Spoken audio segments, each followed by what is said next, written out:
저는 올해 68입니다. 남편과 사별한 지 10년째 혼자 살면서 작은 식당을 운영해 왔습니다. 아들 하나 딸 하나 키워서 다 출가시키고 이제는 손주들도 초등학교에 다니는 나이가 됐죠. 그런데 말입니다.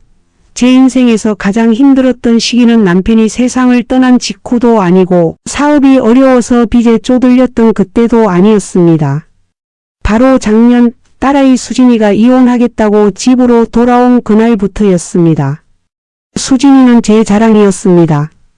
대학도 좋은 데 나와서 대기업에 다니다가 사장님 아들과 결혼했으니까요.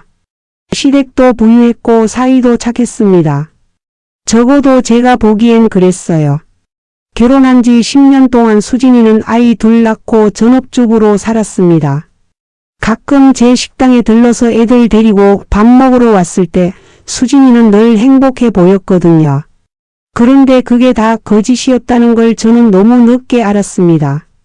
작년 가을 수진이가 애들 데리고 새벽에 제 집 문을 두드렸을 때 저는 처음엔 무슨 일인가 싶어 깜짝 놀랐습니다. 딸아이 얼굴은 눈물로 범벅이 되어 있었고 두 손주는 급에 질려 제 치마를 붙들고 울고 있었어요. 수진이는 그날 밤 아무 말도 하지 않았습니다. 그저 애들을 재우고 나서 제 방 구석에 웅크리고 앉아서 밤새 울기만 했죠. 다음날 아침이 되어서야 수진이가 입을 열었습니다. 남편한테 맞았다고, 시어머니가 자기를 집안 하녀처럼 부렸다고, 더는 못 살겠다고 했어요. 저는 믿을 수가 없었습니다. 그렇게 얌전하고 착해 보이던 사위가 그렇게 점잖아 보이던 사돈댁이 어떻게 그럴 수 있단 말입니까? 하지만 딸아이 팔뚝에 난 멍 자국을 보는 순간 저는 가슴이 무너져 내렸습니다. 수진이를 받아들이기로 했습니다. 당연한 일이었죠. 제 딸인데 어미가 외면하면 누가 지켜줍니까? 하지만 문제는 그 다음부터였습니다. 아들 성민이가 반대하고 나선 겁니다. 성민이는 결혼해서 아파트에 살고 있었는데 수진이 소식을 듣고 달려와서는 제게 화를 냈습니다. 누나가 집으로 들어오면 안 된다고, 이혼 같은 건 말도 안 된다고 했어요. 처음엔 무슨 소린가 싶었습니다. 왜 동생이 누나 일에 간섭하냐고 물었더니 성민이가 한 말이 제 가슴에 못을 박았습니다. 어머니 식당이랑 이 집은 나중에 자기가 물려받을 재산인데 누나가 들어와서 애들까지 데리고 살면 자기 몫이 줄어든다는 거였습니다. 설마 제 아들이 그런 말을 할 줄은 상상도 못했어요. 며느리 은경이도 가세를 했습니다. 시어머니 혼자 사는 집에 이혼한 처제가 들어와서 애들까지 키우면 자기네가 얼마나 신경 써야 하냐고 차라리 수진이한테 돈 좀 지어주고 독립시키라고 했어요. 그 말을 듣는 순간 저는 이 사람들이 진짜 제 가족인가 싶었습니다. 하지만 더 놀라운 건 수진이 시댁 반응이었습니다. 사돈이 직접 식당으로 찾아왔어요. 처음엔 정중하게 수진이를 돌려달라고 했습니다. 손주들이 아버지가 필요하다고, 가정이 깨지면 안 된다고 설득하더군요. 저는 딸아이가 맞았다고 말했습니다. 그랬더니 사돈 얼굴이 싹 변하더니 그건 부부싸움이고 수진이도 잘못이 있다고 했어요. 며느리가 시어머니 말을 안 듣고 고집을 부렸으니 아들이 화가 난 거라고 했습니다. 저는 그날 사돈을 돌려보내면서 이혼 절차를 밟겠다고 못을 박았습니다. 하지만 사돈댁도 만만치 않았어요. 일주일 후에 변호사를 대동하고 와서 협박을 했습니다. 수진이가 아이들을 데리고 나가면 유괴죄로 고소하겠다고, 양육권은 절대 안 넘겨주겠다고 했어요. 게다가 수진이가 결혼 후에 번 돈이 없으니 재산 분할도 받을 게 없다고 했습니다. 그때부터 전쟁이 시작됐습니다. 수진이는 매일 울었고 손주들은 아빠를 보고 싶다고 보챘어요. 성민이는 계속 전화해서 누나를 내보내라고 압박했고 은경이는 친정에 가서 안 돌아온다고 버텼습니다. 식당 일은 손에 안 잡히고 밤엔 잠도 못 자고 저는 하루하루가 지옥 같았습니다. 그러던 어느 날 식당 단골 손님이신 박 여사님이 저를 붙잡고 물었습니다. 무슨 일 있냐고. 얼굴이 너무 안 좋다고요. 저는 그만 박 여사님 앞에서 울음을 터뜨리고 말았습니다. 모든 이야기를 쏟아냈어요. 딸 이야기, 아들 이야기, 사돈댁 이야기를 다 했습니다. 박 여사님은 제 손을 꼭 잡고 말했습니다. 자기도 비슷한 일을 겪었다고, 딸이 이혼하고 돌아왔을 때 온 세상이 다 적으로 보였다고 했어요. 하지만 포기하지 않고 버텼더니 길이 보이더라고 했습니다. 딸을 지키는 게 어미의 본능이고 그 본능을 따르면 나중에 후회는 없다고 했어요. 그날 밤 저는 결심했습니다. 어떤 대가를 치르더라도 수진이를 지키기로요. 다음날 아침 성민이를 불러서 말했습니다. 집이고 식당이고 다 가져가라고, 대신 누나한테 손대지 말라고 했어요. 성민이는 제 말에 당황했습니다. 진짜냐고 물었고 저는 고개를 끄덕였습니다. 그랬더니 성민이가 갑자기 울더군요. 자기가 잘못 생각했다고, 돈이 뭐가 중요하냐고, 누나랑 조카들이 행복한 게 먼저라고 했습니다. 은경이도 마음을 돌렸습니다. 성민이가 설득했는지 다음 주에 찾아와서는 수진이한테 미안하다고 했어요. 자기가 너무 이기적이었다고 앞으로 도와주겠다고 했습니다. 저는 며느리 손을 잡고 고맙다고 했습니다. 하지만 진짜 싸움은 이제부터였습니다. 사돈댁과의 법적 공방이 시작된 거예요. 이혼 소송의 양육권 분쟁까지 법원을 드나드는 날이 많아졌습니다. 변호사 비용도 만만치 않았어요. 식당에서 모아둔 돈을 다 쏟아부었습니다. 성민이도 보태줬고 은경이도 자기 적금을 깨서 도와줬어요. 재판은 1년 가까이 끌었습니다. 그동안 수진이는 조금씩 회복했어요. 처음엔 밤마다 악몽을 꾸고 깜짝깜짝 놀라더니 시간이 지나면서 얼굴에 생기가 돌기 시작했습니다. 손주들도 안정을 찾아갔어요. 처음엔 밤에 자다가 울곤 했는데 할머니 집에서 지내면서 점점 밝아졌습니다. 재판 결과는 반반이었습니다. 이혼은 인정됐지만 양육권은 공동으로 갖게 됐어요. 재산 분할도 수진이가 조금 받았습니다. 많지는 않았지만 새 출발하기엔 충분한 금액이었죠. 사위는 재판 내내 한 번도 잘못을 인정하지 않았습니다. 오히려 수진이를 계속 비난했어요. 하지만 판사님은 폭행 증거와 증인 진술을 믿어주셨습니다. 재판이 끝나고 한 달 후 수진이가 취직했습니다. 작은 회사였지만 정규직이었어요. 10년 만에 다시 사회에 나가는 거라 떨렸지만 수진이는 열심히 했습니다. 출근 시간에 맞춰 애들을 학교에 보내고 퇴근하면 저한테 달려와서 애들을 데려갔어요. 힘들어 보였지만 수진이 얼굴엔 결혼 후 처음 보는 미소가 있었습니다. 성민이네 부부는 주말마다 찾아와서 조카들을 돌봐줬습니다. 은경이는 수진이한테 육아 조언도 해주고 성민이는 애들 숙제도 봐줬어요. 남매가 다시 가까워지는 모습을 보면서 저는 참 다행이라고 생각했습니다. 돈이 형제를 갈라놓을 뻔했는데 결국 가족애가 이긴 거니까요. 올해 초에 수진이가 작은 아파트를 얻어서 독립했습니다. 전 세금은 재산 분할받은 돈과 제가 보탠 돈으로 마련했어요. 이사 가던 날 수진이가 제 손을 잡고 말했습니다. 엄마가 포기하지 않아줘서 자기가 살았다고 평생 잊지 못할 거라고요. 저는 그저 당연한 일을 했을 뿐인데 딸아이가 그렇게까지 고마워하니 눈물이 났습니다. 지금 수진이는 회사에서 인정받고 있습니다. 승진도 했고 월급도 올랐어요. 손주들은 씩씩하게 자라고 있고 할머니 집에 놀러 올 때마다 밝게 웃습니다. 사위와는 아이들 때문에 가끔 연락하지만 수진이는 더 이상 그 사람한테 흔들리지 않아요. 당당하게 싱글맘으로 살아가고 있습니다. 그런데 제 인생에 또 다른 태풍이 찾아온 건 수진이가 독립하고 석 달쯤 지났을 때였습니다. 이번엔 제 동생 문제였어요. 저보다 5살 아래인 동생 경숙이는 제주도에서 남편과 펜션을 운영하고 있었습니다. 30년을 그렇게 살았는데 갑자기 서울로 올라온다고 연락이 온 겁니다.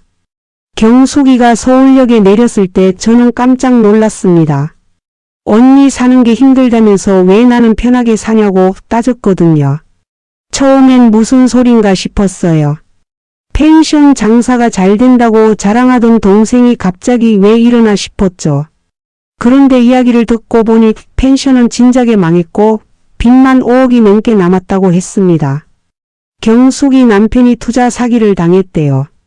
펜션 확장한답시고 지인한테 돈을 맡겼는데 그 사람이 돈을 들고 잠적했다고 합니다. 은행 대출도 갚지 못해서 펜션은 경매로 넘어갔고 남편은 충격으로 쓰러져서 병원에 입원했대요. 경숙이는 병원비며 생활비며 감당이 안 돼서 언니한테 손을 벌리러 온 거였습니다. 저는 난감했습니다. 수진이 이원권으로 식당 돈을 거의 다 쓴 상태였거든요. 통장 잔고는 얼마 안 남았고 매달 식당 운영비도 빠듯했어요. 경숙이한테 솔직하게 말했습니다. 지금은 도와줄 여력이 없다고 조금만 기다리면 돈을 모아서 보내주겠다고요. 그런데 경숙이가 돌변했습니다. 언니는 식당도 있고 집도 있으면서 동생은 거지 꼴로 만들 거냐고 소리를 질렀어요. 어렸을 때부터 언니만 예뻐했다고 부모님도 언니한테만 잘해줬다고 했습니다. 저는 어이가 없었어요. 우리 부모님은 공평하게 대해주셨는데 경숙이가 무슨 피해망상에 빠진 것처럼 말하는 겁니다. 경숙이는 제 식당에 눌러 앉았습니다. 돈을 줄 때까지 안 떠나겠다고 버텼어요. 손님들 앞에서 큰 소리치고 제가 일하는 걸 방해했습니다. 저는 참다 못해 경찰을 부를까 생각했지만 그래도 피 한 방울 나는 동생인데 그럴 순 없었어요. 일주일을 그렇게 보냈습니다. 경숙이는 식당 구석에 앉아서 손님들한테 언니 흉을 봤어요. 저 사람이 동생을 버렸다고 인정머리 없는 사람이라고 떠들어댔습니다. 단골 손님들은 난처해하며 식당을 나갔고 매출은 반토막이 났어요. 저는 밤마다 잠을 이루지 못했습니다. 성민이가 이 소식을 듣고 달려왔습니다. 이모를 내쫓으라고 저렇게 두면 식당이 망한다고 했어요. 하지만 저는 차마 그럴 수가 없었습니다. 경숙이도 불쌍한 사람이에요. 30년 쌓은 게 하루아침에 무너졌는데 의지할 곳이 언니밖에 없는 거죠. 그 마음을 어떻게 모른 척합니까? 수진이도 왔습니다. 딸아이는 제 손을 잡고 말했어요. 엄마가 너무 착해서 문제라고 이모가 지금 엄마를 이용하고 있다고 했습니다. 하지만 저는 고개를 저었어요. 가족이 어려울 때 돕는 게 당연한 건데 왜 그걸 이용한다고 표현하냐고 했죠. 그러던 어느 날 경숙이 남편이 퇴원해서 서울로 올라왔습니다. 매형을 본 건 2년 만이었는데 사람이 완전히 늙어 있었어요. 머리는 하얗게 새고 등은 굽어 있었습니다. 매형은 제 앞에서 무릎을 꿇었어요. 처제한테 폐를 끼쳐서 죄송하다고 돈을 빌려주면 꼭 갚겠다고 했습니다. 저는 매형을 일으켜 세우고 식당 주방에 앉혔습니다. 밥을 차려주면서 천천히 이야기를 나눴어요. 매형은 자기가 어리석어서 가족을 이 지경으로 만들었다며 눈물을 흘렸습니다. 아들이 둘 있는데 큰아들은 연락이 끊겼고 작은아들은 군대에 있어서 아무것도 모른다고 했어요. 그날 밤 저는 통장 정리를 했습니다. 남은 돈이 300만 원 정도였어요. 많지 않은 돈이었지만 경숙이 부부가 당장 살아가는 데는 보탬이 될 거라고 생각했습니다. 다음날 아침 경숙이를 불러서 돈을 건넸어요. 이것밖에 없다고 미안하다고 했습니다. 경숙이는 돈을 받아들고 울었습니다. 처음엔 고맙다고 하더니 갑자기 화를 냈어요. 300만 원으로 뭘 하냐고 이건 동양이나 다름없다고 소리쳤습니다. 저는 참았습니다. 동생이 지금 제정신이 아니라는 걸 알았거든요. 절박한 사람은 이성을 잃는 법이니까요. 경숙이는 그 돈을 들고 나갔습니다. 어디 갔는지 사흘 동안 연락이 없었어요. 저는 걱정이 돼서 잠도 못 자고 기다렸습니다. 혹시 잘못된 생각을 하는 건 아닌지, 위험한 곳에 간 건 아닌지 온갖 생각이 다 들었어요. 사흘 후 경숙이가 돌아왔습니다. 얼굴이 말이 아니었어요. 눈은 퉁퉁 붓고 옷은 구겨져 있었습니다. 알고 보니 사채업자를 찾아갔다가 쫓겨났다고 해요. 300만 원으로 담보를 잡고 돈을 빌리려 했는데 아무도 상대를 안 해줬다고 했습니다. 저는 경숙이를 씻기고 밥을 먹였습니다. 그리고 조용히 말했어요. 동생아, 우리 이제 그만 인정하자고. 펜션은 날아갔고 그 돈은 돌아오지 않는다고, 새로 시작해야 한다고 했습니다. 경숙이는 고개를 떨구고 한참을 울었어요. 다음 날부터 저는 경숙이 부부를 위한 계획을 세웠습니다. 일단 제 집에서 함께 살게 했어요. 좁지만 방 하나를 내주고 식사는 제가 책임지기로 했습니다. 매형은 식당 일을 도와주기로 했고 경숙이는 홀 서빙을 맡았어요. 처음엔 어색했습니다. 경숙이는 자존심이 상했는지 말도 별로 안 했어요. 하지만 시간이 지나면서 조금씩 변했습니다. 손님들한테 웃는 얼굴을 보이기 시작했고 일도 열심히 했어요. 매형도 주방 일을 배우면서 보람을 느끼는 것 같았습니다. 석 달쯤 지났을 때 경숙이가 제게 말했습니다. 언니 덕분에 산다고 이 은혜는 평생 못 잊을 거라고요. 저는 경숙이 손을 잡았어요. 우리 가족인데 무슨 은혜냐고, 서로 의지하며 사는 게 가족이라고 했습니다. 그런데 문제는 또 생겼습니다. 이번엔 경숙이 큰아들이 나타난 겁니다. 30대 중반인 조카 준호는 2년 동안 연락을 끊고 살았대요. 부모가 사업 망해서 집 나간 지 오래됐다고 들었는데 갑자기 할머니 집에 나타난 거예요. 준호는 돈을 요구했습니다.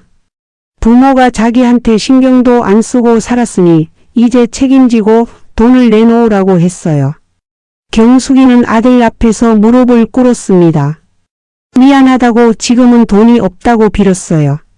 하지만 준호는 듣지 않았습니다. 저는 준호를 따로 불러서 이야기했습니다.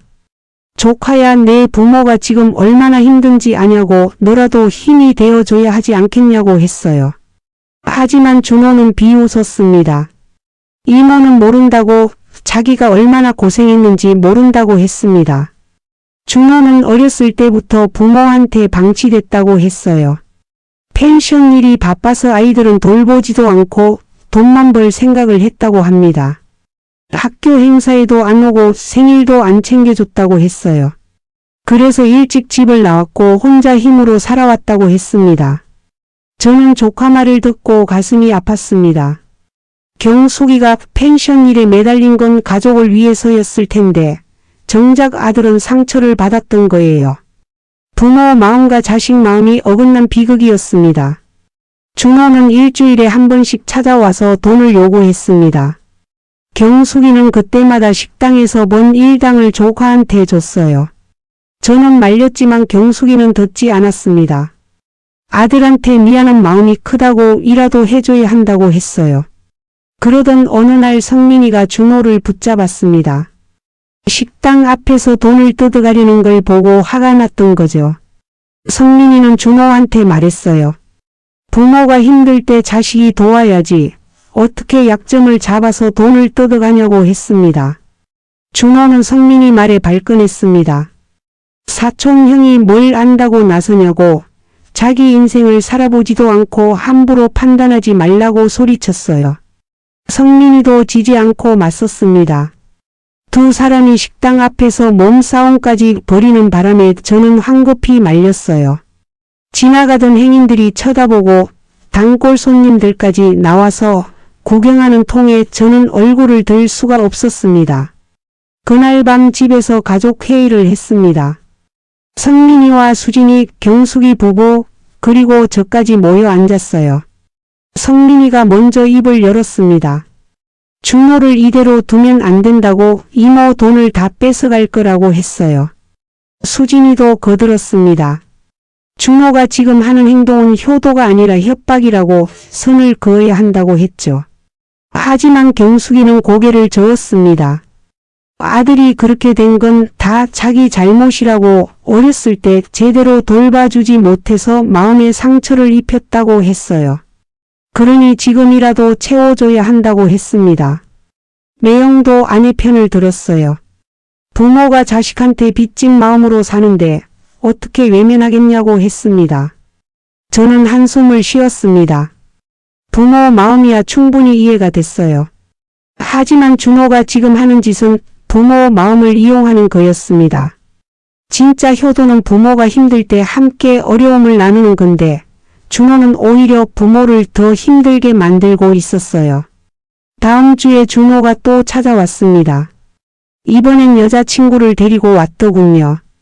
결혼 자금이 필요하다고 1,000만 원을 달라고 했습니다. 경숙이는 그 돈을 어디서 구하냐며 난처해했어요. 하지만 준호는 들은 척도 안 했습니다. 이모한테 빌려달라고 할머니 집이랑 식당 담보로 대출받으면 된다고 했어요. 저는 그 말을 듣고 참을 수가 없었습니다. 조카 앞에 섰어요. 준호야, 이모 말 좀 들으라고. 내가 지금 부모한테 하는 짓이 뭐냐고 따졌습니다. 내 부모는 하루하루 고생하며 일하시는데 넌 그 돈을 가져가기만 하잖냐고 했어요. 준호는 비아냥거렸습니다. 이모도 똑같다고. 수진이 누나 이혼할 때 돈 다 써주고 자기는 거들떠보지도 않았다고 했어요. 다 거짓말이었습니다. 저는 준호가 서울에 올라온 줄도 몰랐고 연락도 받은 적이 없었거든요. 하지만 준호는 자기가 만든 이야기를 사실인 양 떠들어댔습니다. 여자친구가 거들었습니다. 준호가 얼마나 힘들게 살았는지 안다며 가족들이 너무 냉정하다고 했어요. 저는 어이가 없었지만 참았습니다. 모르는 사람이 가족 일에 끼어드는 걸 보니 준호가 얼마나 많은 거짓말을 했는지 알 것 같았어요. 경숙이가 울면서 아들을 설득했습니다. 지금은 돈이 없으니 조금만 기다려달라고 모아서 꼭 주겠다고 했어요. 하지만 준호는 냉정했습니다. 다음 주까지 1,000만 원을 안 주면 다시는 부모 얼굴을 보지 않겠다고 했어요. 그리고 여자친구 손을 잡고 나가버렸습니다. 경숙이는 그날부터 정신을 잃은 사람처럼 지냈습니다. 식당 일도 제대로 못하고 밥도 안 먹고 그저 멍하니 앉아만 있었어요. 매형도 마찬가지였습니다. 두 분 다 아들 걱정에 잠도 못 주무셨어요. 저는 지켜보는 것만으로도 가슴이 아팠습니다. 일주일이 지났습니다. 준호는 약속한 날짜에 나타나지 않았어요. 전화도 받지 않고 문자도 확인하지 않았습니다.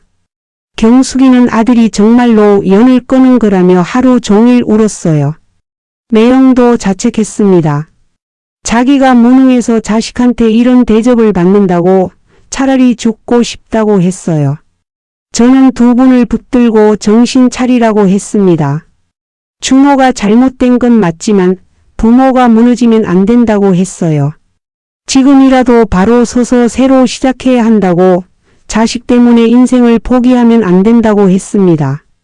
수진이가 경숙이를 위로했습니다. 이모 마음 충분히 안다고, 자기도 애들 때문에 힘들 때가 많다고 했어요. 하지만 아이들은 결국 독립해야 하고 부모는 자기 인생을 살아야 한다고 했습니다. 경숙이는 조카 말에 조금씩 고개를 끄덕였어요. 한 달이 지나고 두 달이 지났습니다. 준호한테서는 소식이 없었어요. 경숙이는 처음엔 매일 울었지만 시간이 지나면서 조금씩 일상을 되찾았습니다. 식당 일도 다시 열심히 했고 손님들한테 웃는 얼굴도 보여줬어요. 매형도 마찬가지였습니다. 주방 일이 손에 익으면서 자신감도 생기는 것 같았어요. 그러던 어느 날 박 여사님이 제게 제안을 하나 했습니다. 경숙이 부부가 일을 잘하니 식당을 확장해 보는 게 어떻겠냐고요. 요즘 손님도 많이 늘었고 자리도 부족하니 옆 가게를 하나 더 얻어서 크게 해보라고 했습니다. 저는 고민했습니다. 돈이 문제였어요. 확장하려면 최소 몇 천만 원은 있어야 했는데 통장은 텅 비어 있었습니다. 성민이한테 이야기했더니 자기가 대출받아서라도 보태주겠다고 했어요. 수진이도 적금을 깨겠다고 했습니다. 저는 아이들 마음이 고마웠지만 부담을 주고 싶지 않았어요. 혼자 고민하며 며칠을 보냈습니다. 그런데 경숙이가 먼저 말을 꺼냈어요. 언니, 우리가 돈을 모아보면 어떻겠냐고 매형이랑 자기가 일한 돈을 모두 모아서 식당 확장 자금으로 쓰자고 했습니다. 저는 깜짝 놀랐습니다. 경숙이 부부가 석 달 동안 번 돈이 거의 1,000만 원 가까이 됐어요. 한 푼도 안 쓰고 모았다고 했습니다. 생활비는 제가 대주니까 전부 저축했다고 이제 그걸 식당에 투자하고 싶다고 했어요. 저는 눈물이 났습니다. 동생이 이렇게까지 생각해 주다니 고마웠어요. 하지만 그 돈은 경숙이 부부가 새 출발할 미천인데 어떻게 받을 수 있냐고 했습니다. 경숙이는 웃으며 말했어요. 언니 식당이 곧 우리 식당이라고 함께 키워나가고 싶다고 했습니다. 결국 식당을 확장하기로 했습니다. 경숙이 부부 돈에 제가 조금 보태고 성민이가 대출받은 돈까지 합쳐서 옆 가게를 얻었어요. 인테리어를 새로 하고 테이블도 더 들여놓았습니다. 간판도 새로 달았어요. 식당 이름에 경숙이 이름 한 글자를 넣어서 공동 대표처럼 만들었습니다. 새 식당이 문을 연 날 손님들이 몰려들었습니다. 단골 손님들이 축하한다며 화분도 보내주고 떡도 돌렸어요. 박 여사님은 첫 손님으로 오셔서 음식값을 2배로 내고 가셨습니다. 저는 감사해서 어쩔 줄 몰랐어요. 경숙이는 새 식당 홀을 맡았습니다. 매형은 주방에서 제 일을 도왔고요. 일손이 2배로 늘어나니 훨씬 수월했어요. 손님도 전보다 2배 가까이 늘었습니다. 매출도 크게 올랐어요. 석 달 만에 대출금을 다 갚았고 6개월 후엔 적자를 모두 메웠습니다. 경숙이 얼굴에 생기가 돌았습니다. 펜션 망하고 처음 서울 올라왔을 때 그 절망적인 표정은 온데간데 없었어요. 이제는 당당한 식당 주인 얼굴이었습니다. 매형도 마찬가지였어요. 등이 펴지고 목소리도 커졌습니다. 그런데 1년쯤 지났을 때 준호가 다시 나타났습니다. 이번엔 혼자 왔어요. 여자친구는 헤어졌다고 했습니다. 준호는 많이 야인 모습이었어요. 경숙이는 아들을 보자마자 울었습니다. 어디 아픈 데는 없냐고 밥은 먹고 다니냐고 물었어요. 준호는 한참을 말없이 서 있다가 고개를 숙였습니다. 부모님한테 미안하다고 자기가 잘못 생각했다고 했어요. 준호는 그동안 있었던 일을 털어놓았습니다.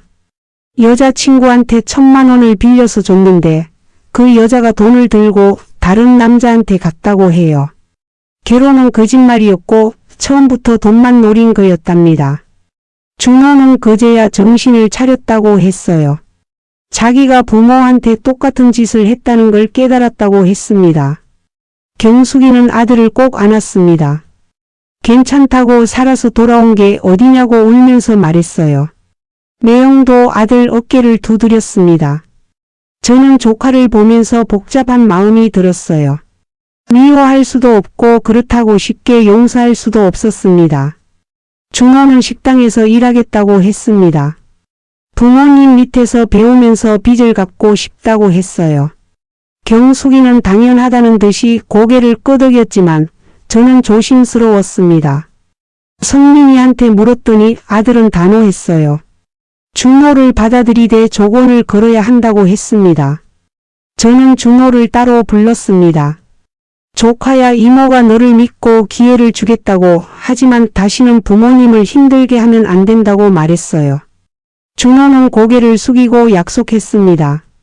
진심인지 아닌지는 시간이 증명해 줄 거라고 생각했어요.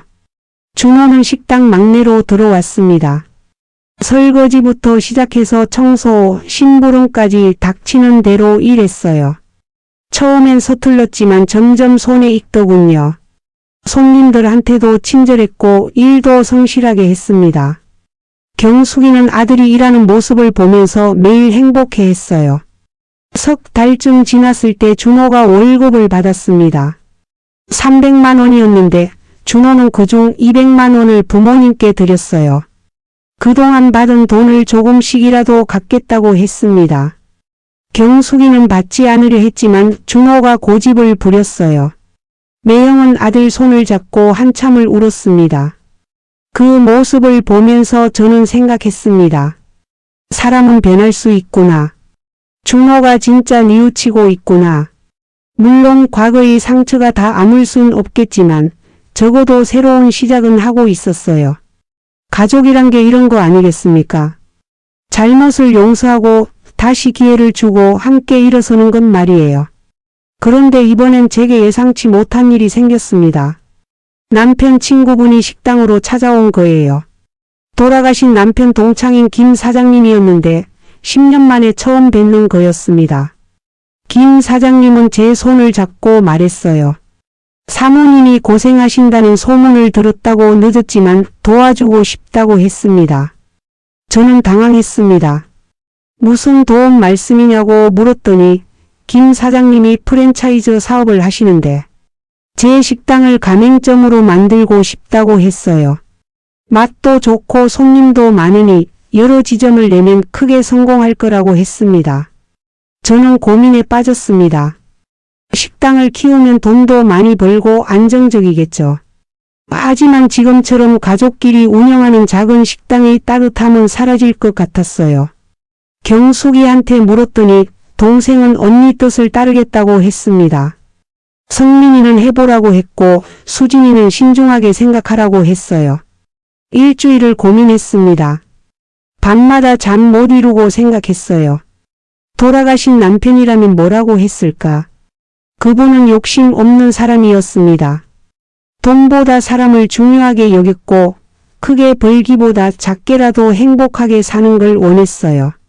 결국 김 사장님께 정중히 거절했습니다. 고맙지만 지금 이대로가 좋다고 가족끼리 운영하는 작은 식당으로 만족한다고 했어요. 김 사장님은 아쉬워하셨지만 이해해 주셨습니다. 대신 가끔 들러서 밥 먹겠다고 하시며 웃으셨어요. 그날 밤 경숙이가 물었습니다. 후회하지 않냐고, 큰돈 벌 기회를 놓친 거 아니냐고요. 저는 고개를 저었어요. 돈이 많으면 뭐하냐고, 가족이 뿔뿔이 흩어지면 의미가 없다고 했습니다. 지금처럼 매일 얼굴 보면서 밥 먹고 함께 일하고 서로 의지하며 사는 게 더 소중하다고 했어요. 경숙이는 눈물을 흘렸습니다. 언니 밑에서 일할 수 있어서 행복하다고, 다시 살 수 있게 해줘서 고맙다고 했어요. 저도 울컥했습니다. 동생이 곁에 있어서 저도 힘이 난다고 우리 끝까지 함께 가자고 했습니다. 그 후로 1년이 더 흘렀습니다. 식당은 여전히 잘 됐어요. 단골 손님들은 더 늘었고 새 손님들도 계속 찾아왔습니다. 경숙이 부부는 돈을 모아서 작은 원룸을 하나 얻었어요. 독립하겠다고 했지만 여전히 매일 식당에 나와서 일했습니다. 준호는 주방 일을 배우기 시작했습니다. 매형한테 요리를 배우면서 실력이 늘었어요. 손님들이 준호가 만든 음식을 먹고 맛있다고 칭찬할 때면 경숙이는 눈물을 글썽이곤 했습니다. 아들이 이렇게 변할 줄 몰랐다고 기적 같다고 했어요. 어느 날 준호가 여자를 데려왔습니다. 이번엔 진짜 결혼하고 싶은 사람이라고 소개했어요. 간호사로 일하는 착한 여자였습니다. 경숙이는 며느리감을 보자마자 마음에 들어 했어요. 저도 그 여자가 좋았습니다. 무엇보다 준호를 따뜻하게 바라보는 눈빛이 진심이었거든요.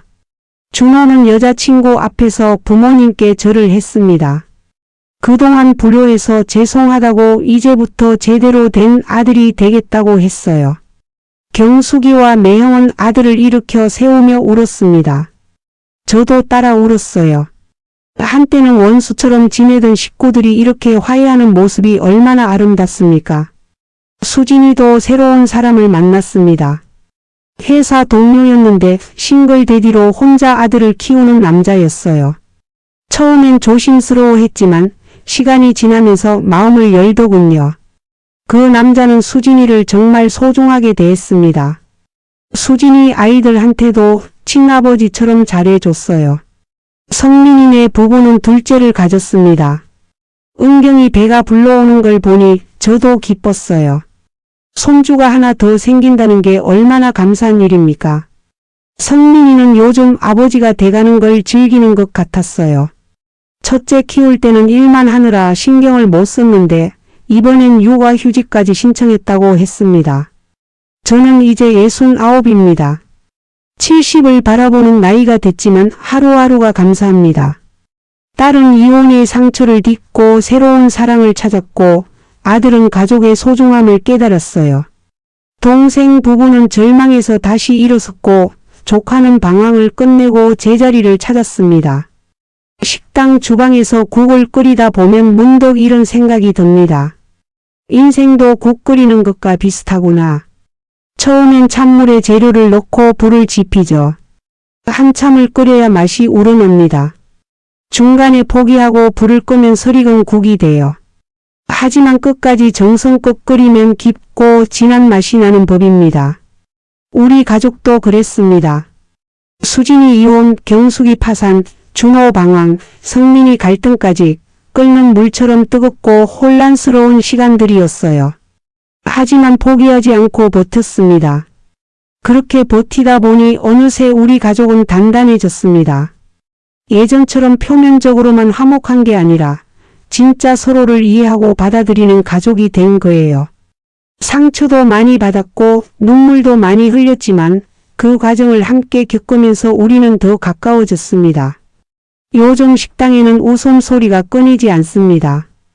경숙이가 홀에서 손님들과 농담을 주고받고 매영이 주방에서 신나게 노래를 부르며 일해요.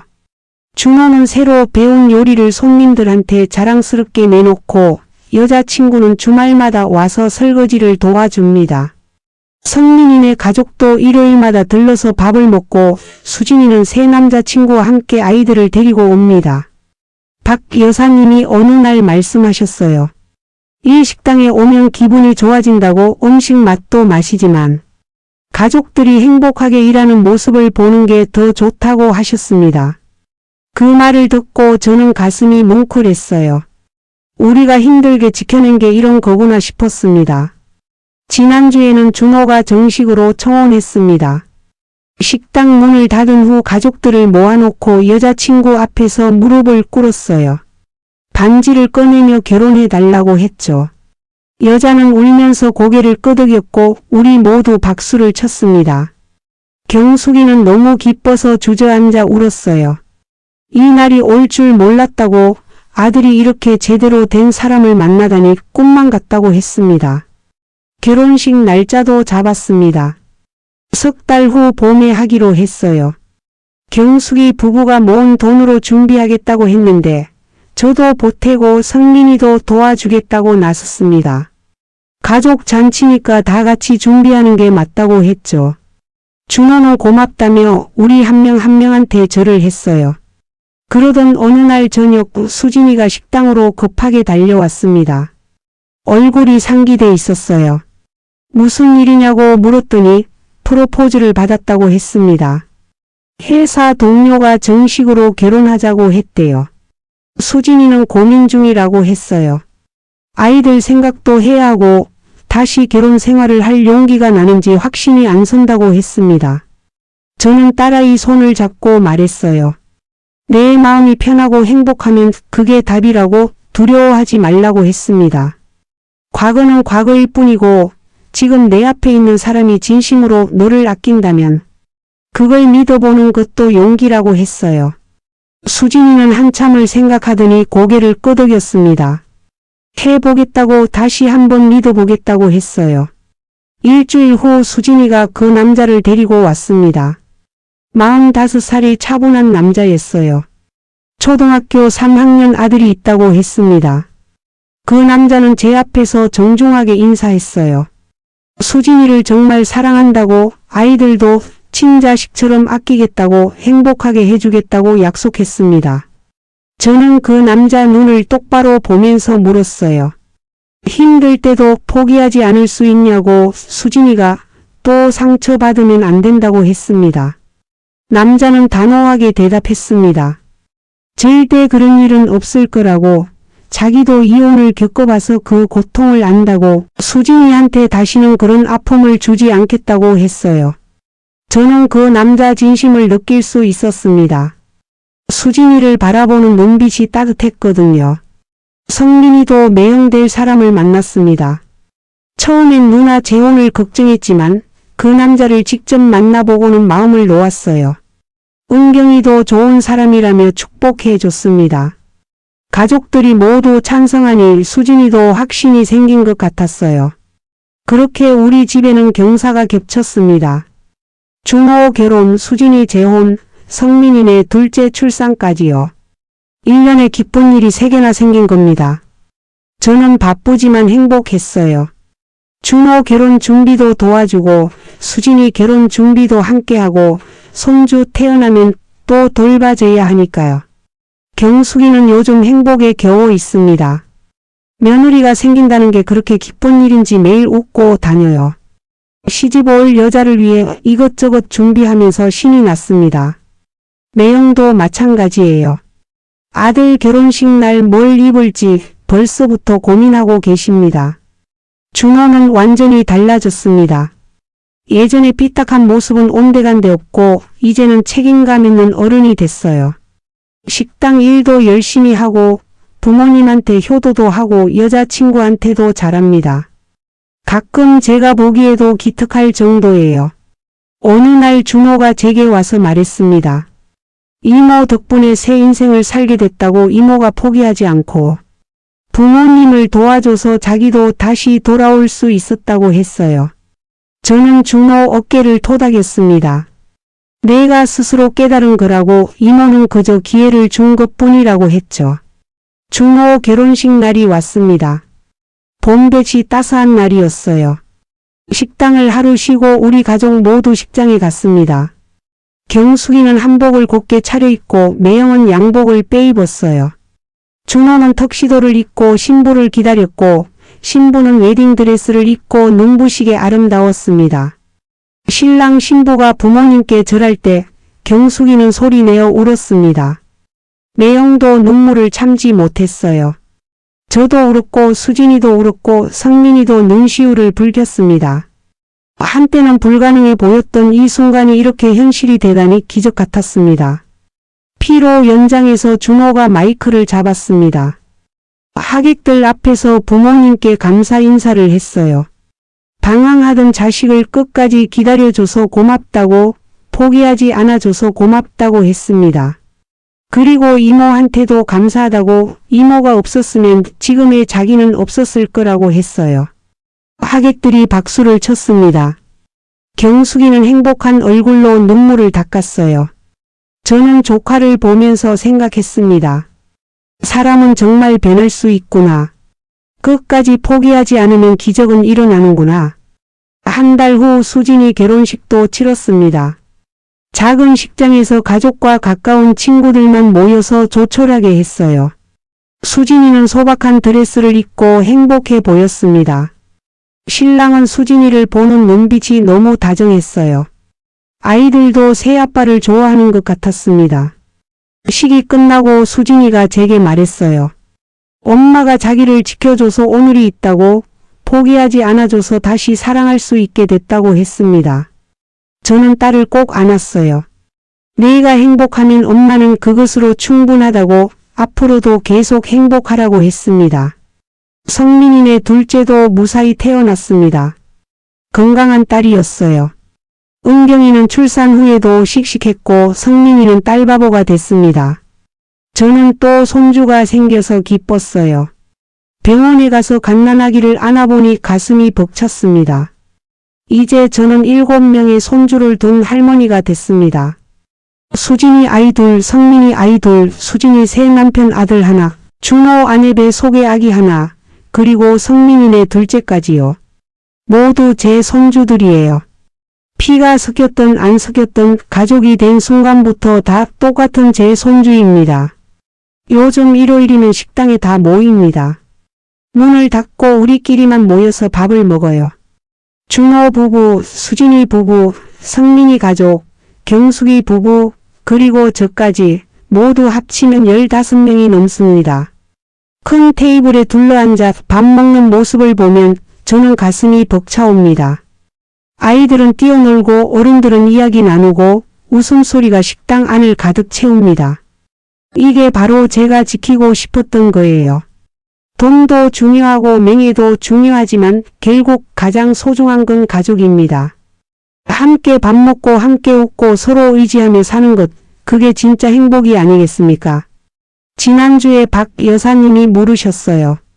이제 식당 일 그만하고 쉬지 않겠냐고. 아이들도 다 컸고 손주들도 잘 크고 있으니 이제 좀 편하게 지내라고 하셨습니다. 저는 고개를 저었어요. 아직은 아니라고, 일할 수 있을 때까지 하고 싶다고 했습니다. 일을 하면 사람들을 만나잖아요. 손님들과 이야기하고 가족들과 함께 일하고, 그게 제게는 삶의 이유예요.